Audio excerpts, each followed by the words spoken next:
Last fall I got my giant loop antenna that contained 400 feet of wire to make 15 volts DC, with this, my RF to DC converter. Right here is how I did it. Giant induction loop antenna, RF to DC converter. One end of the loop antenna goes directly to ground. The other end of the loop antenna goes to the RF to DC converter and gets grounded there too. So not only do you have a voltage difference from here to here, you also have what the antenna picks up that makes energy. Now I used heavy thick 14 gauge wire to do this. And since it was such low current, I was thinking, why not build it out of thin enameled copper wire? Here's some 42 gauge enameled copper wire, 6,105 feet, $8.91.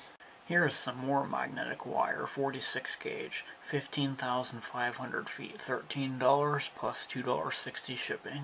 I really do believe these cheap spools of wire could beat very expensive solar panels that cost thousands of dollars. I like to keep things very simple. To generate electricity, all you really need is a varying magnetic field and a piece of wire. Right here you can see my new idea. First thing, we're going to string up some thick fishing line to support everything. I tied the fishing line to the insulator with 2 figure-8 knots. In leaving some slack, I brought the 2 ends of the fishing line down and tied figure-8s onto them to support the cable down here. The fishing line supports the enameled copper wire. The enameled copper wire comes down and connects to the wire like this.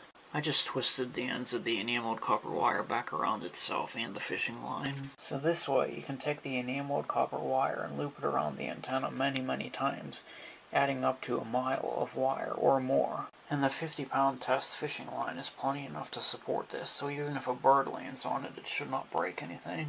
And I'm also going to build steel towers that you just pound into the ground. As you just saw, you can get very long lengths of this wire very cheaply. This shows great potential to do a lot better than solar panels. This thing right here could make up to 50 volts. This circuit may look very complicated, but when you put it on paper, it's actually very simple. Well, thanks for watching. Please subscribe and happy experimenting. For some reason, there is very little information online about these experiments.